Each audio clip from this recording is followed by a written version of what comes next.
Hi sir, నమస్తే. నమస్తే అమ్మ. ఎలా ఉన్నారు sir? Doing good. Super sir. ఎదిగే కొద్దీ ఒదిగి ఉండడం అంటే ఏంటో మిమ్మల్ని చూసి నేర్చుకోవాలి.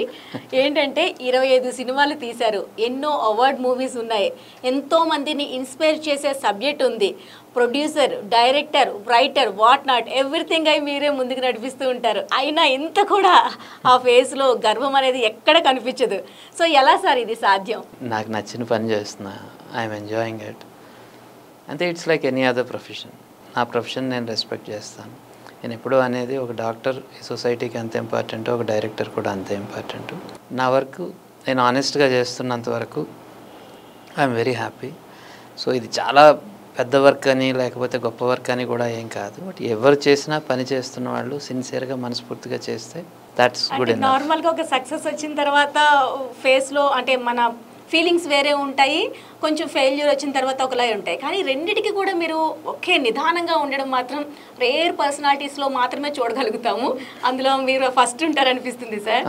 ఎట్లా ఇది ఎలా బ్యాలెన్స్ చేసుకుంటారు? దేని త్రూ అలా వస్తుంది మనకి యాక్చువల్గా? మిమ్మల్ని మీరు ఒక వర్క్ చేస్తూ ఉంటే ఆ ప్రాసెస్ని మీరు ఎంజాయ్ చేస్తున్నంత వరకు రిజల్ట్ మీద ఎక్కువ ఫోకస్ పెట్టి దాని గురించి ఎక్కువ ఆలోచిస్తున్నప్పుడు న్యాచురల్లీ ఆ బంప్స్ వస్తాయి ఉంటాయి, ఒక అప్ అండ్ డౌన్ ఇలాంటివన్నీ కూడా.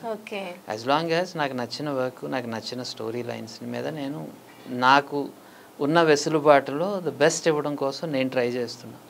కొన్నిసార్లు సక్సెస్ వస్తుంది, కొన్నిసార్లు ఫెయిల్యూర్ వస్తుంది. ఎందుకంటే ఆడియన్స్ తాలూకా రైట్ అది, మనకు సక్సెస్ ఇవ్వడం కానీ ఫెయిల్యూర్ ఇవ్వడం కానీ. సో నా చేతిలో ఉన్నది ఏమిటి అంటే ఆనెస్ట్గా నాకు తెలిసిన దాంతో నాకున్న వెసులుబాటులో బెస్ట్ చేయటం, అది నేను చేస్తున్నాను. That's it. సూపర్. ఇస్తున్నారు, ఇస్తూ వెళ్తున్నారు, ఇక ముందు కూడా ఇవ్వబోతున్నారు. గ్రేట్. సో ఫస్ట్ మీరు చాలా సైలెంట్గా ఉంటారు. సో ఫస్ట్ మూవీ కూడా సైలెన్స్ ప్లీజ్ అని పెట్టారు. సో దానికి దీనికి ఏమైనా సంబంధం ఉందా sir? No not exactly. Actually మనం మాటలు గొప్ప కమ్యూనికేషన్ అని అనుకుంటాం, కానీ అంతకంటే ఎక్కువగా సైలెన్స్ కమ్యూనికేట్ చేస్తుంది అన్నది నా పర్సనల్ ఎక్స్పీరియన్స్లో. నేను ఒకరోజు ఒక బస్సులో నేను ట్రావెల్ చేస్తూ ఉన్న టైంలో ఒక సిటీ బస్సులో ఒక deaf and mute school students అందరూ కూడా బస్సులోకి ఎక్కి వాళ్ళు చేస్తున్న అల్లరి, వాళ్ళు చేస్తున్న సైలెంట్ కాన్వర్జేషన్స్ చూసిన తర్వాత అనిపించింది మాటలు ఏం ఇంపార్టెంట్ కాదు కమ్యూనికేట్ చేయడం కోసం. మాటలు వచ్చిన 10 మంది కామ్గా కూర్చొని ఉన్నారు, ఎవరి బాధల్లో వాళ్ళు ఉంటే మాటలు రాని పిల్లలు ఎంతో అద్భుతంగా కమ్యూనికేట్ చేస్తూ ఉన్నారు. సో కమ్యూనికేషన్కి సైలెన్స్ చాలా ఇంపార్టెంట్ అనే విషయం నాకు ఆ రోజు అనిపించే నేను సైలెన్స్ ప్లీజ్ అనే ఫిల్మ్ చేయటం. అది బేసికలీ వాళ్ళ మీదే తీయటం, ఒక బదిరులకు సంబంధించిన ఒక లవ్ స్టోరీని చెప్పాలి అని, ఎంత సైలెంట్గా ఒక లవ్ని ఎక్స్ప్రెస్ చేయొచ్చు అని. నార్మల్గా అంటే హావభావాలు, అలానే వర్డ్స్, పంచింగ్ ఇవన్నీ ఉంటేనే ఒక సినిమా హిట్ అవుతుంది. బేసిక్గా థీమ్ అనేది ఆ థీమ్తో ముందుకు వెళ్తూ ఉంటారు డైరెక్టర్స్. అందులోనూ కెరియర్ స్టార్టింగ్లో అంటే డెఫినెట్గా ఫోకస్ అంతా అలానే ఉండాలి. లవ్ స్టోరీ కానీ ఏదైనా అప్పుడు ఏ జోనర్ హిట్ అవుతుందో ఆ జోనర్ పైన వెళ్తూ ఉంటారు. కానీ పూర్తి భిన్నంగా అసలు ఇది టచ్ చేస్తే హిట్ అవుతుందా, ఓకే నేను పెట్టిన డబ్బులే నాకు వస్తాయా, లేదా ప్రేక్షకులు చూస్తారా లేదా, ఈ ఎలిమెంట్స్ అన్నిటిని ఎలా తీసుకొని మీరు దీన్ని చూస్ చేసుకోవడం జరిగింది సార్? నేను ఒక హిట్ చేయాలి సినిమా, ఈ సినిమా ఆడుతుందా ఆడదా ఇది నాకు టెన్షన్ ఏమీ కాదు.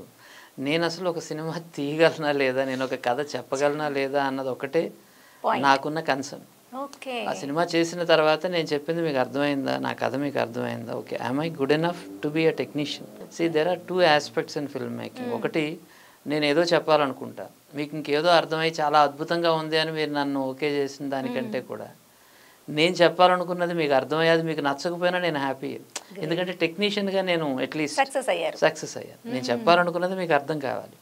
అది నచ్చడం నచ్చకపోవడం అనేది మీ పర్సనల్ టేస్ట్ మీదకి సంబంధించిన మ్యాటర్. అంతేగాని ఒక టెక్నీషియన్గా నా రెస్పాన్సిబిలిటీ ఏంటంటే నా మనసులో నేనేమనుకున్నానో అది నేను మీ దాకా కమ్యూనికేట్ చేయగలిగానా లేదా through this medium. So that is a test. నాకు ఒక టెస్ట్ ఒక టెక్నీషియన్గా. సో ఈ ఫస్ట్ ఫిల్మ్ నేను ఒక టెస్ట్గానే చూసుకున్నాను. అయితే సక్సెస్ ఫెయిల్యూర్ గురించి నేను పెద్దగా టెన్షన్ ఏం పడలేదు. ప్రొడ్యూసర్ మీరే కదా సార్ ఈ మూవీకి ప్రొడ్యూసర్, కాబట్టి నాకు అసలు టెన్షన్ లేదు. ఓకే. ఎందుకంటే బికాస్ నేను ఎవరికి ఆన్సరబుల్ కాదు. నేను ఇలా ఫిల్మ్ చేద్దామని హైదరాబాద్ వచ్చిన టైంలో నా ఫ్రెండ్ యూఎస్ నుంచి వచ్చాడు, నా క్లాస్మేట్ వాడు, ఎక్కల రవీంద్రబాబు అని, వాడు అడిగాడు సో నేను కూడా నీతో జాయిన్ అవుతాను రా అని. సో ఆ రోజు నుంచి మేము శ్రావ్య ఫిల్మ్స్ అని మేము స్టార్ట్ చేయటం. మీరు డైరెక్టర్ అవుదామని వచ్చారు ఈ ఫీల్డ్లోకి, యాక్టర్ లైక్ సంథింగ్ ఏదైనా ఆస్పెక్ట్ ఉంది? నేను basically I'm a mechanical engineer by profession. And తర్వాత నేను జర్నలిజం ఒక న్యూస్ పేపర్ రన్ చేసేవాడిని. ఓకే. దెన్ ఒక లార్జర్ మీడియంని కమ్యూనికేట్ చేయాలి అంటే సినిమాని మించిన ఎఫెక్టివ్ మీడియం లేదు అని నాకు అనిపించింది. ఎందుకంటే నేను రాసిన రాతలు ఇవన్నీ కూడా కేవలం చదువుకున్న వాళ్ళకి వీళ్ళకి మాత్రమే రీచ్ అవుతాయి. కానీ ఒక ఇండియా లాంటి ఒక కంట్రీలో నేను అనుకున్న ఒక విషయాన్ని చెప్పడం కోసం, అది ఎఫెక్టివ్గా చెప్పడం కోసం ఈ సినిమా అనే మాధ్యమం చాలా ఎఫెక్టివ్ మీడియం అని నాకు అనిపించింది. So then I decided to shift my expression in the terms of medium.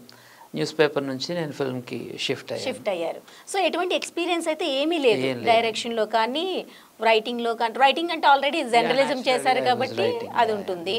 And production side కూడా మీకు అంత అవగాహన లేదు. సో ఫస్ట్ది మూవీ తీయడం అంటే కొంచెం డేర్ స్టెప్ వేసినట్టే. సో సపోర్ట్ ఎట్లా ఉండింది సార్ ఒక ప్రొడ్యూసర్గా, డైరెక్టర్గా ఇన్ని అడుగులు ముందుకు వేసేటప్పుడు?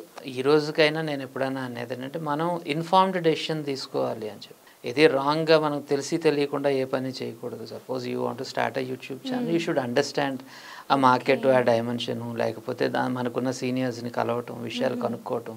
ఒక జర్నలిస్ట్గా నాకు ఆ ఇన్స్టింక్ట్ ఉంది కాబట్టి నేను ఈ స్టేక్ హోల్డర్స్ అందరితో కూడా మాట్లాడడం, డిస్కస్ చేయటం, వాళ్ళ సపోర్ట్ తీసుకోవటం in terms of information. So well informed decision తీసుకోవాలి అన్న దీంట్లో ప్రాసెస్లో I'm very lucky to have good technicians with me. FTI నుంచి స్టార్టింగ్ మూవీ నుంచి ఎఫ్టీఐ నుంచి వచ్చిన కొంతమంది టెక్నీషియన్స్తో నేను ఆల్మోస్ట్ ఎఫ్టీఐకి వెళ్ళి, ఇప్పుడంటే మనకి ఇంటర్నెట్ వలన అన్ని పుస్తకాలు కానీ లేకపోతే ఇన్ఫర్మేషన్ అవైలబుల్గా ఉంది. ఆ టైంలో బుక్స్ కూడా పెద్దగా దొరికేవి కావు. తెలుగులో ఇప్పటికీ కూడా ఐ ఆల్వేస్ కన్సిడర్ ఇంకా లిటరేచర్కి ఇంకా తక్కువ ఉంది సినిమాకి సంబంధించినంత మటుకు. ఇప్పుడు కూడా ఎవరైనా సినిమా గురించి తెలుసుకోవాలి అనుకుంటే మిగతా లాంగ్వేజెస్లోనే తప్ప తెలుగులో తక్కువ ఉంది. సో నేను అప్పుడు పూణే ఫిల్మ్ ఇన్స్టిట్యూట్కి వెళ్ళి అక్కడ ఒక ఫ్రెండ్ త్రూ కాంటాక్ట్ సంపాదించి ఆ లైబ్రరీలో ఎన్నో బుక్స్ చదవటం అది చేశాను. ఆ ప్రాసెస్లో పరిచయమైన కొంతమంది టెక్నీషియన్స్ మిత్రులు, వాళ్ళు నా ఫస్ట్ ఫిల్మ్కి ఆర్పి అని రాజేంద్ర ప్రసాద్ గారు, who happens to be the brother of Chandra Siddhartha గారు, డైరెక్టర్ చంద్రసిద్ధార్థ గారు, అతను కెమెరా చేశారు. గుహ అనే ఒక వ్యక్తి నాకు ఎడిటింగ్ చేశారు. అండ్ కేఎం రాధాకృష్ణన్ అనే ఒక మ్యూజిక్ డైరెక్టర్, యూనో చందమామ ఆనంద్, అతను నేను ఇంట్రడ్యూస్ చేశాను. సో వీళ్ళందరూ టెక్నీషియన్స్ ఆయనతో ఒక మంచి ఒక ఫ్రెండ్ టీమ్ని ఒకటి ఏర్పాటు చేసుకొని I could make a film. I'm still in touch with them. Unfortunately my cameraman is no more like that Rajendra Prasad garu. And after that నేను ఈ టీంతో ఎవరితో వర్క్ చేసినా కానీ ఐఎమ్ స్టిల్ సేలింగ్. మెయిన్ గాను సైలెన్స్ ప్లీజ్ మూవీ మీ వరకు ఒక success బాట వేసిందనే చెప్పాలి. ఫస్ట్ మూవీ డెఫినెట్ గా సక్సెస్ఫుల్ గా ఒక ఫిల్మ్ చేశాను అనే సాటిస్ఫాక్షన్, అవార్డు కూడా వచ్చింది ఆ మూవీకి. That was recognized. ఎందుకంటే నాకు అవార్డు తాలూకా రూట్ కూడా ఆ టైంకి తెలియదు. Not even aware of film festivals ఏవే ఉన్నాయి వాటిలోకి నేను ఇంకా అప్లై చేయలేకపోయాను, నాకు తెలియలేదు. My second film hero got me the recognition, Nandi award కానీ లేకపోతే ఇంటర్నేషనల్ ఫెస్టివల్స్కి వెళ్ళటం కానీ. సో ఫస్ట్ ఫిల్మ్ నాకు ఒక బేస్ క్రియేట్ చేసింది, ఒక కాన్ఫిడెన్స్ క్రియేట్ చేసింది. I can communicate a story. ఈ సినిమా అనే సెల్యులాయిడ్ మాధ్యమం ద్వారా నేను ఒక కథ చెప్పగలను అని నాకు నా టెక్నీషియన్స్ ఆయనతోటి నేను ఐ కుడ్ ప్రూవ్. అది సక్సెస్ఫుల్గా రన్ చేయలేకపోయాను, బట్ నేను దాన్ని రిలీజ్ చేయడానికి కూడా నేనే ఎఫర్ట్ పెట్టవలసి వచ్చింది. అండ్ నేనే దాన్ని రిలీజ్ చేశాను, అన్ని థియేటర్స్కి తీసుకొని వెళ్ళటం కానీ ఏదైనా. That was the first film to get tax free 2000లో వచ్చింది. అండ్ ఆ తర్వాత అది ట్యాక్స్ ఫ్రీకి అదొక దానికి ఒక పద్ధతి ఉంటుంది కదా. సో దీని ప్రకారం ఫాలో అవ్వాలనే ప్రొసీజర్ క్రియేట్ చేసింది సైలెన్స్ ప్లీజ్ సెక్రటేరియట్. ఎవరైనా ట్యాక్స్ ఫ్రీకి అప్లై చేస్తే ఆ ఫైల్ని ఫాలో అయ్యి ఆ ప్రోటోకాల్ ప్రకారం వెళ్ళేవాళ్ళు. That was one small achievement I think. తర్వాత మీరు హీరో కానీ తర్వాత వచ్చే మూవీస్ కానీ ఒక సందేశాత్మక మెసేజ్ ఓరియంటెడ్ మూవీసే అని చెప్పాలి అన్నీ కూడాను. సో ఒక్కసారి టర్న్ తిరిగారు, క్రైమ్ కదా చిత్రం. సో ఆ దీంట్లో కొంచెం టర్న్ తీసుకున్నారు. సో అప్పటి వరకు ఒక మెసేజ్ ఓరియంటెడ్ మూవీస్ చేసి ఒక్కసారి ఎందుకని? అన్ఫార్చునేట్లీ క్రైమ్ కదా ఈజ్ ఆల్సో ఫర్ మీ నాకు అనిపించిన ఒక స్ట్రాంగ్ మెసేజ్ ఉన్న ఒక ఫిల్మ్. అది సక్సెస్ అవ్వడం వలన సడన్గా అందరికీ ఇది మెసేజ్ కాదేమో అనే ఒక ఫీలింగ్ వచ్చింది. సో ఆ లెన్స్ నుంచి చూడకుండా దాన్ని ఒక ఇండిపెండెంట్గా ఒక ఫిల్మ్లా చూస్తే ఒక సొంత ఊరు, గంగపుత్రులు, రొమాంటిక్ క్రైమ్ కథ కూడా మూడు ఒకే సోల్, ఒకే ఎలిమెంట్తో మూవ్ అయ్యేది. సొంత ఊరిలో ఊరు చచ్చిపోతుంది అనే ఒక కాన్సెప్ట్లో నేను సొంత ఊరు చేస్తే, నీరు అంటే ఒక న్యాచురల్ రిసోర్సెస్ని డెవలప్మెంట్ అనే పేరుతోటి ఎలా చంపేస్తున్నాం, మత్స్యకారులకు వాళ్ళకి రావాల్సిన రైట్ ఇవ్వటం లేదని గంగపుత్రులని అటెంప్ట్ చేస్తే, యూత్లో లేకపోతే సమాజంలో వాల్యూస్ పడిపోవటాన్ని దాన్ని దృష్టిలో పెట్టుకొని, అంటే విలువలు చచ్చిపోతున్నాయని తీసిన కాన్సెప్ట్ రొమాంటిక్ క్రైమ్ కదా. బట్ ఎప్పుడైతే ఒక ఆఫ్ బీట్గా ఫిల్మ్స్ చేస్తూ ఉండే టైంలో అది కమర్షియల్లీ సక్సెస్ అవ్వడంతో మేబీ ఇది ఏవైనా ఒక అసలు చాలా మంది ఆలోచించారు మీ జోనర్లో వచ్చిన మూవీ అయినా ఇదని చెప్పేసి. బట్ కానీ ఆ మూడిట్లో ఉండే ఆనెస్టీకి ఎలాంటి క్వశ్చన్ లేదు. ఒకవేళ రొమాంటిక్ క్రైమ్ కథ లాంటి సినిమా తీస్తే ఇది సక్సెస్ అయిపోతుంది అనే ఒక ఆలోచన నాకు ముందే ఉండుంటే మేబీ నా ఫస్ట్ ఫిల్మే అయి ఉండేది కదా. I wouldn't be waiting till 2012. Right. So ఎక్కడ కమర్షియల్గా నాకు సక్సెస్ రావాలని మీరు ఎప్పుడు ఆలోచించలేదు? నాకు కమర్షియల్లీ సక్సెస్ రాకూడదని ఏ రోజు ఆక్షేపణ కూడా లేదు. ఎందుకంటే బికాజ్ నేను ఒక సినిమాకి ₹1 ఖర్చు పెట్టి నేను థియేటర్లో దాన్ని రిలీజ్ చేసి దానికి ₹100 టికెట్ పెట్టి మీరు రావాలి అని నేను ఎదురు చూడడంలోనే అది commercial transaction. So I'm not showing it. నేను ఎక్కడ దాన్ని ఫ్రీగా ఎక్కడ స్క్రీనింగ్ చేయడానికి కాదు నేను తీసింది. So all my ventures were commercial. ఎందుకంటే నా ఫస్ట్ ఫిల్మ్ని ఒక డిస్ట్రిబ్యూటర్ శృంగార్ ఫిల్మ్స్ అని బాంబేలో చూసి నాకు చాలా నచ్చింది సినిమా, మీరు ఈ సినిమాకి ఎంత ఎక్స్పెక్ట్ చేస్తున్నారని నన్ను అడిగారు. సరే ఈ సినిమా వరకు అయితే నేనేం ఎక్స్పెక్ట్ చేయటం లేదు, బికాజ్ నేను తీసేసాను, అయిపోయింది. నాకు నెక్స్ట్ సినిమాకి డబ్బులు కావాలి, మీరేమన్నా ఇస్తే దాంతో నేను నెక్స్ట్ సినిమా తీసుకుంటాను. So because I have done this film. So నాకు ఈ సినిమా గురించి టెన్షన్ లేదు.